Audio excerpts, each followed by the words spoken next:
Six, welcome back to Jamaican Reads. I'm Eleanor and this is my belated April reading wrap up.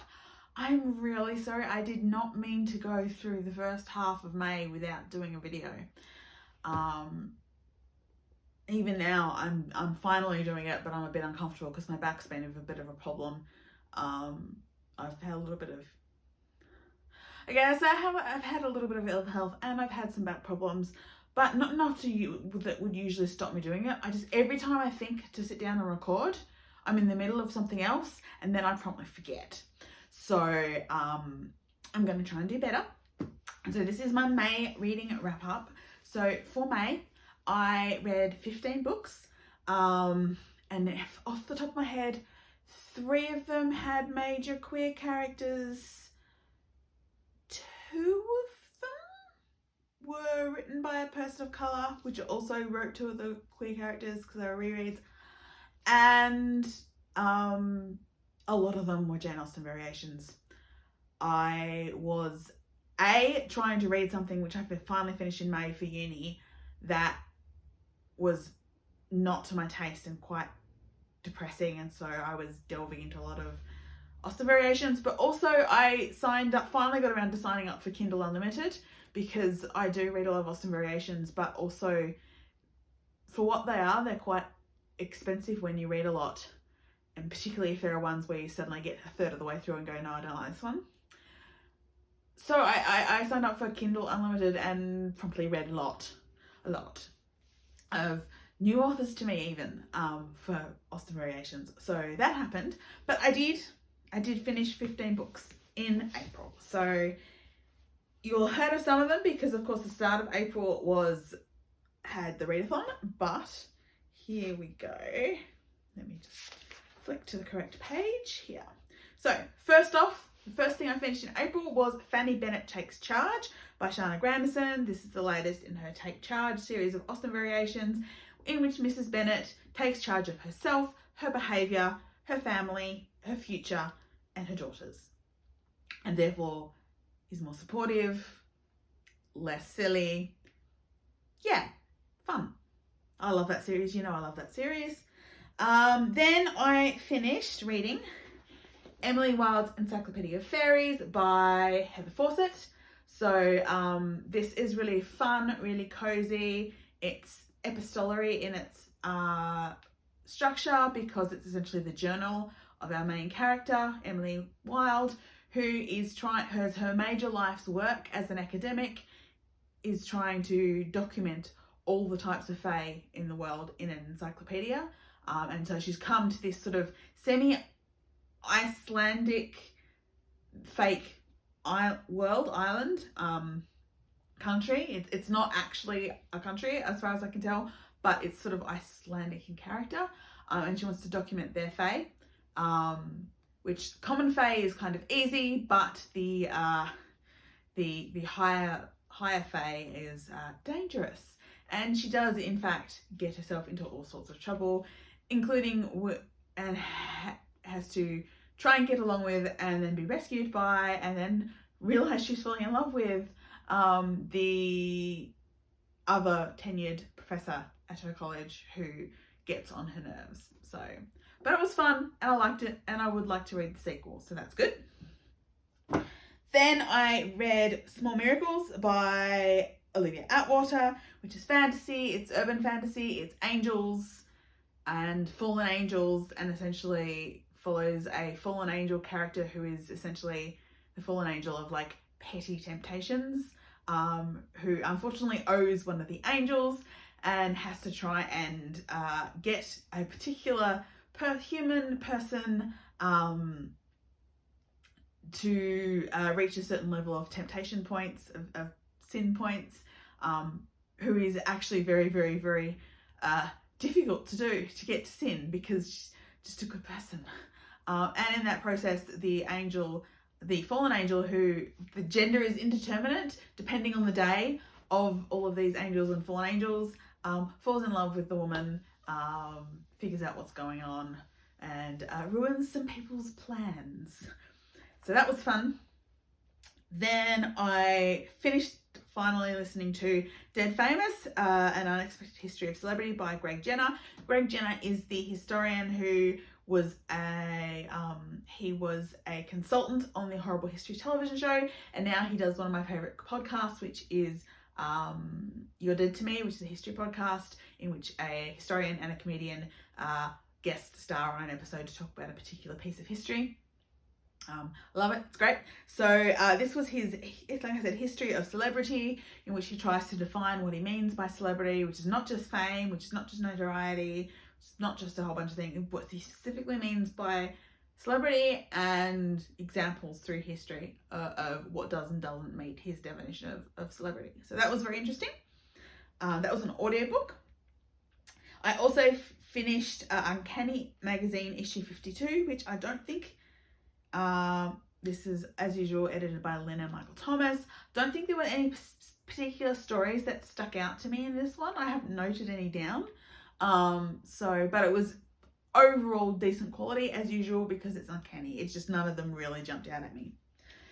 Then I reread this again, Queer and Written by a Person of Colour. Check Please, Book 1, #hockey by Ngozi Ukazu, which is, of course, you know, I love my hockey. I love Check Please longer than I loved actual hockey, but now a lot of it actually makes a bit more sense now that I actually watch hockey. So that was fun to reread. Skipping through. Okay, and now we hit a whole slew of brand new Austen variations. So, Checkmate Mr. Darcy by Sydney Salyer, who is an author you've heard me talk about before. I read most of their stuff. This was their new one. And in this one, in fact, Darcy lives up to his proud, prejudiced persona, and then disappears, and then before much can happen, Mr. Bennet passes away, and we discover that when he was referring to the hedgerows, he had actually been setting aside money and stuff all of his marriage, and he had actually bought a house called the Hedgerows for his family to live in when Mr. Collins comes to kick them out, essentially. And into the breach steps also Colonel Fitzwilliam, and so it's a Lizzie and Colonel Fitzwilliam story, which is very, very sweet. So I enjoyed that. Then I read Lady Fetton's Longbourn Legacy by Victoria Lynn, who I've also read her work before.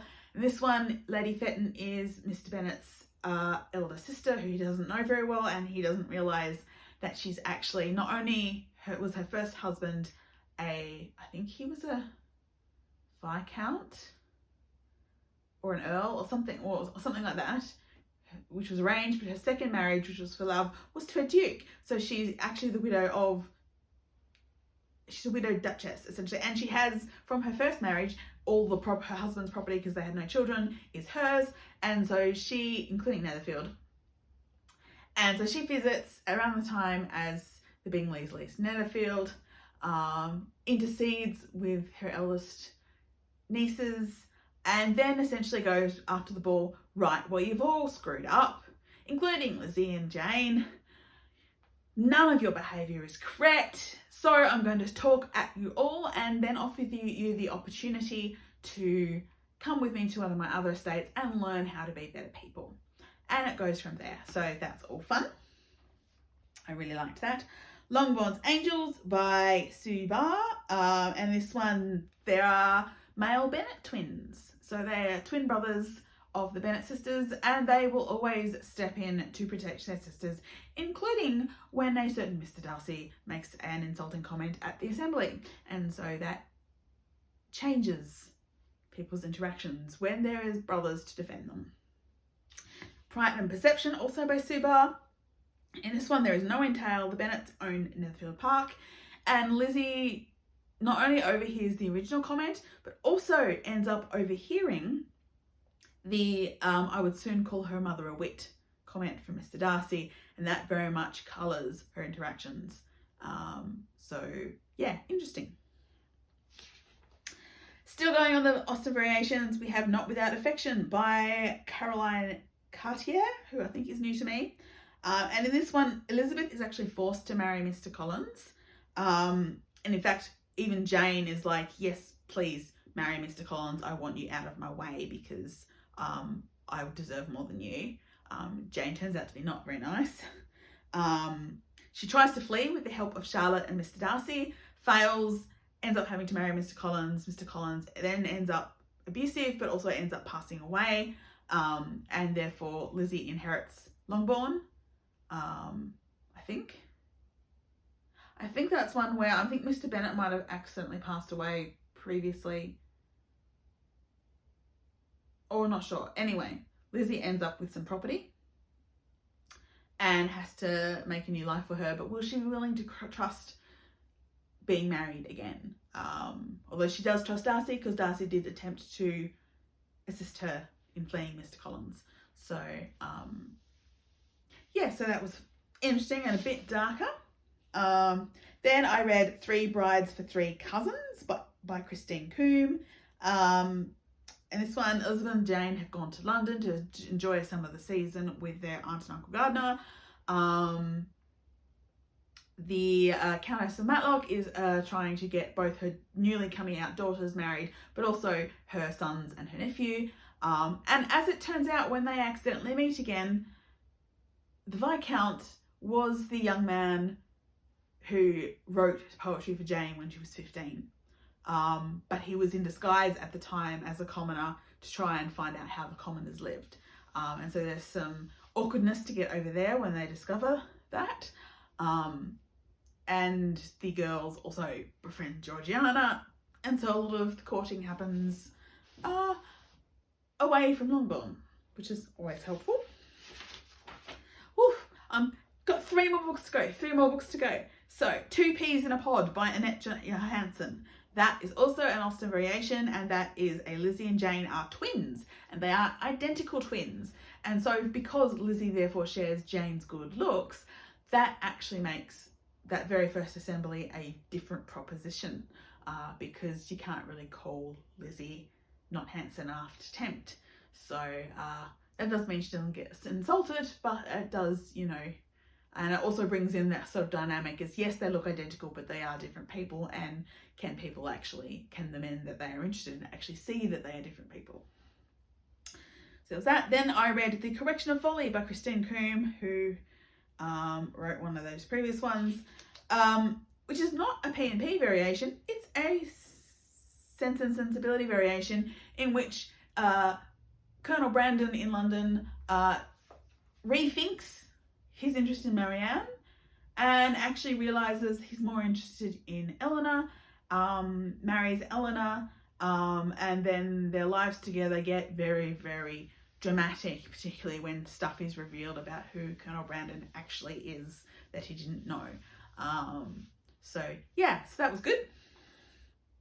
And then the final thing I read in April was I reread Check Please, Book 2, Sticks and Stones.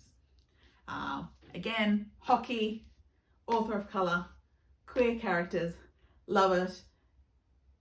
And the more I'm into hockey, the more like there's a reason I chose the Penguins as my hockey team, and that's because the Falconers very much remind me of the Penguins. Both Jack very much reminds me of Sidney Crosby, and Tater reminds me of Gino. But yes, the Falconers do give me a Penguins vibe, which I love and I really enjoy.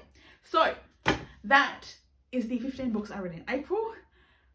In terms of what I'm reading in May, it's continuing along similar lines of Austen variations, because I was also still trying to finish the book for class that I need to. And I do need to there's a book I'm rereading for class for my essay, I hope, which I really need to make some progress on, but I'm literally avoiding it. I'm doing really good at procrastinating on stuff at the moment. Yeah, procrastination is currently, I won't say my friend, because it's actually probably not good for me, but yeah.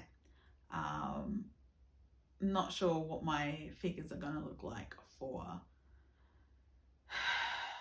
Let's face it, I'm procrastinating so much, I'm 2 episodes behind on Doctor Who.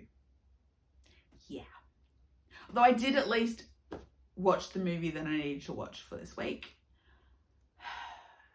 Yeah, it's sort of the rest of this month I've got a couple of television episodes to watch for this week's class, and then I have a week off work where I'm going to be writing an essay, which I need to finish that book for, and I need to email my professor so I can use that book, and I've got ideas, but yeah, it's a whole thing.